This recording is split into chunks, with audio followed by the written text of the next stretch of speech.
You're listening to The Social Workers on WCDB Albany.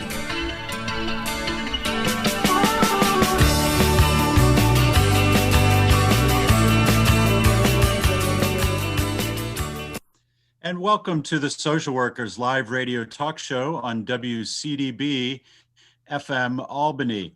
My name is Eric Hardiman, and I'm here with Alyssa Lotmore. We are in separate locations. We are broadcasting from our respective homes and offices, and we're excited to have this edition of The Social Workers brought to you over the airwaves. Welcome back, Alyssa. Hey, Eric. Great to be here. It is great to be here. The sun is shining. It's a strange time in the midst of this COVID-19 situation and the current quarantine situation, but we're trying to make the best of it, trying to get some interviews done, trying to talk to folks and see what exactly they are doing to respond to this situation. And so today we have with us an alumnus of the University at Albany School of Social Welfare, Kristen Giroux. Kristen is a licensed master social worker with 14 years of experience working in human services. She's been responsible for the development, growth, and strengthening of IPH's diverse programs for the past 11 years. During her tenure, she has successfully written grants totaling over $1.5 million at the federal, state, county, and city levels. She is currently a co-chair of the Albany County Coalition on Homelessness and serves on 2 of the coalition's committees. She is dedicated to serving the most vulnerable members of the community, and she ensures that IPH continues to provide the highest quality services. From her experience beginning as an intern while pursuing her master's degree at UAlbany, she currently applies that experience at a decision-making level at IPH to actively improve homeless service systems while addressing the structural and institutional causes of poverty and homelessness. Kristen, we're excited to have you on, and welcome to the show again. Yes, welcome. Thank you for having me. I'm happy to be here.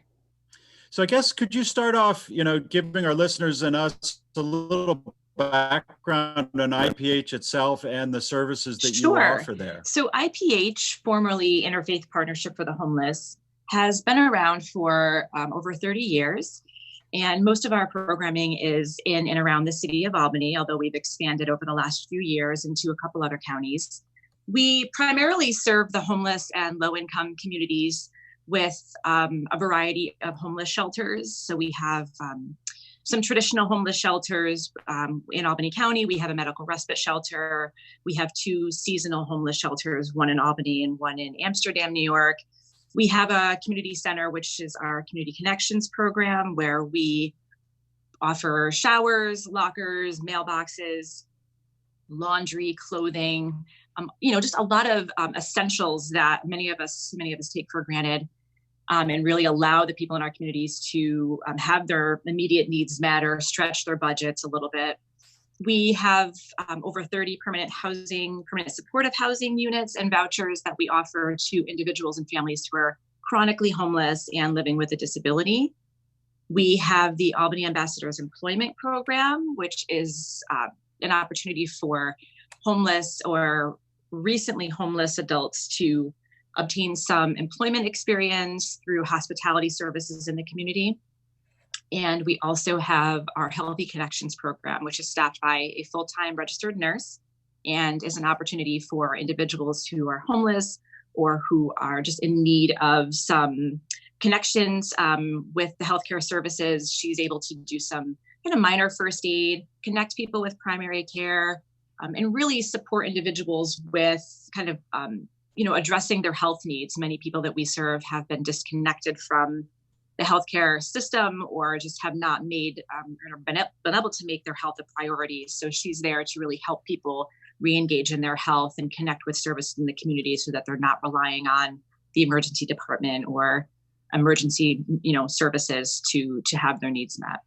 No, Kristen, one of the things you were just talking about was the health needs. And with COVID-19, not having your health be in the best condition, I should say, is one of a risk factor. So how has this virus and this pandemic impacted your work that you currently do with the homeless population?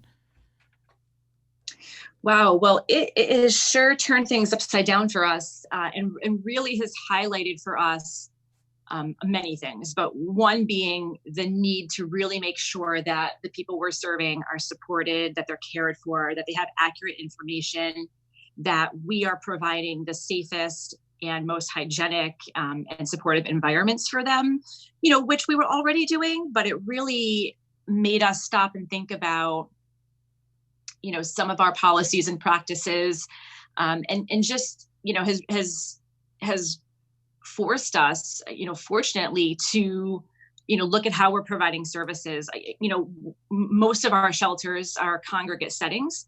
So the individuals we're serving are, in rooms together, in dorms together, sleeping in bunk beds or other types of settings where it's really difficult for them to be spread apart.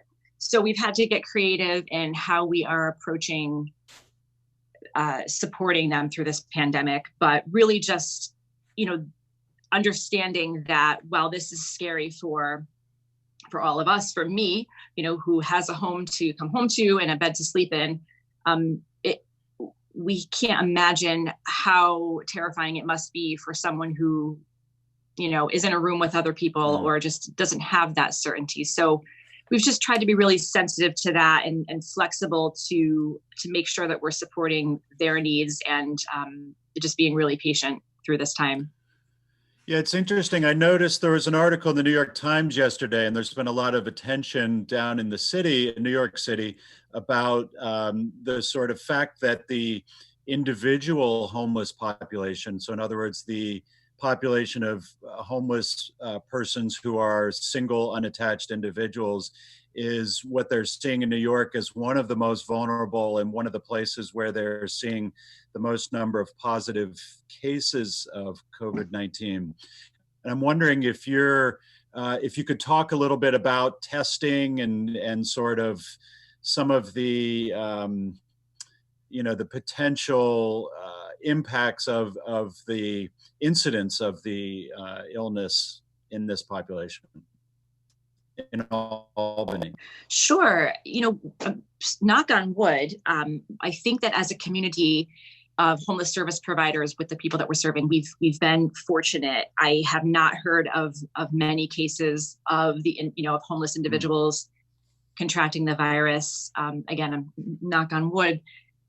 We've kind of just been bracing ourselves for that. But certainly people who are already challenged medically or have complex medical needs, are at higher risk. And so the individuals we're serving, especially those that typically are staying outside and maybe using our safe haven shelter at night, they don't necessarily have bathrooms where they can go and wash their hands regularly. I know when this pandemic started, it was, everybody wash your hands.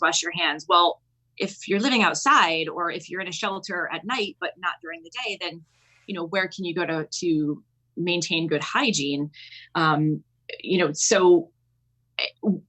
So one of the things that we've done or decided to do is to keep our safe haven shelter open, extending further into the summer. We usually close up at the beginning of April, and we felt that we really needed to keep our doors open so that people do have a place to come in and have some of those basic needs addressed.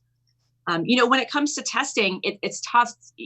If one staff person or one of our shelter residents tests positive and has come into contact with other residents and other staff, then we've had to address some quarantine needs around that. And the question has been, well, but we don't have the testing to really know. And so instead, our practices are to move large groups of people into motels for short periods of time. And again, fortunately, we haven't had to do much of that. But there hasn't been a lot of testing available. Okay. So it's just sort of been, let's get through the quarantine. Let's cross our fingers. We're going to move everybody back into that congregate setting, and we're going to hope for the best, and we're going to hope that it doesn't happen again. Sure. And I hate to ask you to look into the future, but I'm wondering if you've started to have conversations amongst the staff there about the future growth in the homeless population. We're certainly hearing some murmurs of increased number of evictions and people who are, maybe we would say marginally housed now, living on the fringes of permanent housing, and, living in housing that maybe is not completely stable in the long run, that you have a sense of what that might look like for Albany? Yeah, it certainly has come up in conversations at the community level, and the Albany County Coalition on Homelessness. We've had a few meetings to really talk about, fortunately, some stimulus funding that has come down through the federal government, through the city of Albany, for services like eviction prevention and rapid rehousing services, in addition to some shelter supports that we'll be receiving. But that's really what the conversation has been about, is looking ahead and saying, okay, when this moratorium on evictions is lifted, are there going to be just, mass amounts of people that are having their housing jeopardized? So we do have some plans through the service providers in the community who provide eviction prevention assistance, financial assistance, and case management, and also rapid rehousing services. They've applied for that funding. There's supposedly another round of funding being released in June. So I imagine that the conversation in June will really focus around, okay, we've really got to try to stay ahead of this and have the resources available to support people when things start to get back to whatever normal is going to look like, and really prevent a lot of people from becoming homeless as a result of this. Yeah. Now, Kristen, you're talking a little bit about state and federal funding, but what can individuals do to help your organization? And, I know you had an upcoming fundraiser that usually it's an in-person. Taste of Albany is now virtual. What can we do to help support your organization and the needs of the homeless population during this time? Well, thank you for asking that. I mean, certainly we do still have our fundraiser coming up. It's just looking a little different this year, but it's our signature fundraiser, and it's coming up. It was supposed to be held live on May 7th. It's become a virtual fundraiser. So we are still moving forward with it. It's the one fundraiser that we do every year. So we are committed to pulling it off in this very unique way. So specifically with IPH, if anyone is interested in hearing more about that fundraiser or how to support IPH, the website is atasteofalbany.com. And there's information there about the auction that we're having that's going live on May 7th, and some of the items that will be available. But in general, I think right now, IPH and our community partners, we're trying to support our staff the best we can. We still, while many of us are working from home to prevent, so many people from being on site in our shelters more than is necessary, we have many staff who are on the front lines, working around the clock to staff our shelters, to support our guests. Our case managers are there. Our community center has remained open. So we really want to be able to support our staff. We want to make sure that they are well compensated while they're doing this really hard work. So, financially, IPH and any of our partners can always use help to make sure that we're able to continue to do that. And then just to keep our programs going, like I mentioned, we're keeping Safe Haven open longer than usual. So, that's certainly a large expense. And having our community connection center stay open, and making sure that people have food and meals, and some of our tenants in the community, as some other services have had to close down, we've tried to step in and make sure that people are still able to get groceries that they need and meals, and that they're able to get their medications and those sorts of things. So it's just an uncertain time. We have great relationships with all of our funders, but I think it's a huge unknown for all of us at many levels. So support financially and donations. Certainly we're looking for all the things that people are looking for: cleaning supplies and laundry detergent and all those things. It's all helpful. It's really incredible, hearing about the work that you are doing personally for the organization, but also that the entire organization is doing on behalf of, such a vulnerable population in the Albany area. I wonder if you could talk a little bit about the staff and some of the needs that the staff have. We hear on the news a lot about healthcare workers and healthcare workers going into hospitals and clinics and needing personal protective equipment. Can you talk a little bit about sort of how you keep morale up, and how you support the staff at IPH to do this incredibly important work. Yeah, I'm so glad that you asked that question. This experience has, certainly as an administrator in the agency, for me, really for all of us, has even more so highlighted the absolute necessity in supporting staff all the time. We came into this crisis with a strong staff. We have just an incredible group of committed and dedicated people who have continued to show up. And, because we've already forged these strong relationships, it's allowed us to get through this, as successful as we can and as safely as we can, and for the people that we're serving. So our staff, we knew as soon as this started that we really needed to step in and make sure people knew that they were supported. So we've financially been able to compensate people. Our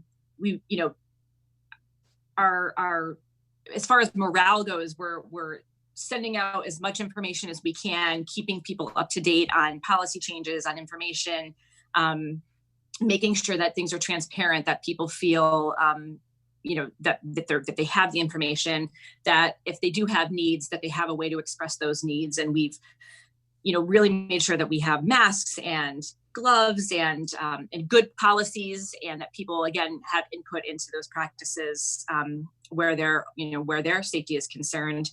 So we've really just, a lot of the work that we do and a lot of the conversations that we're having over these past few weeks are around our staff and how can we help people get through this, knowing that the crisis doesn't end when they leave work, that people are going home to families who may also be ill or be facing other challenges with job loss and children, being out of school and all of the things that we're all facing.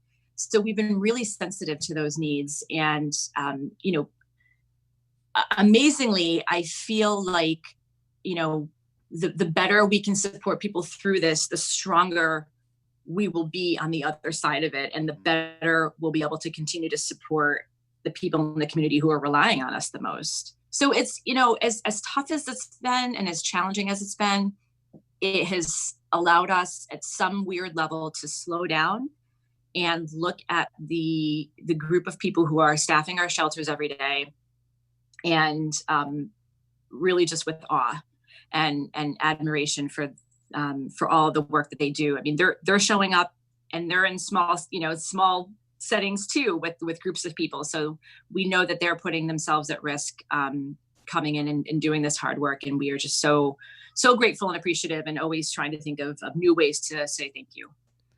And Kristen, as you move forward, I mean, I listen to the governor's press conferences every day, and one of the things he's saying is we're not going to be going back to the same normal. We have to, reimagine how we can make our state, our country, everything better. So as we look at the work that you do, what would you like to see? This whole crisis and pandemic has brought out things that, I mean, maybe we're aware of as social workers, but it brought to the national light all of the areas that we need to improve. How are we working with the homeless population? Are there enough services? Who are our social workers as these frontline workers? All of these things are being brought to light at a national scale of how can we do better? So what would you like to see as we move forward and, go back to this new normal? What would you like to see in that? Yeah, it certainly has brought a lot of things to the forefront.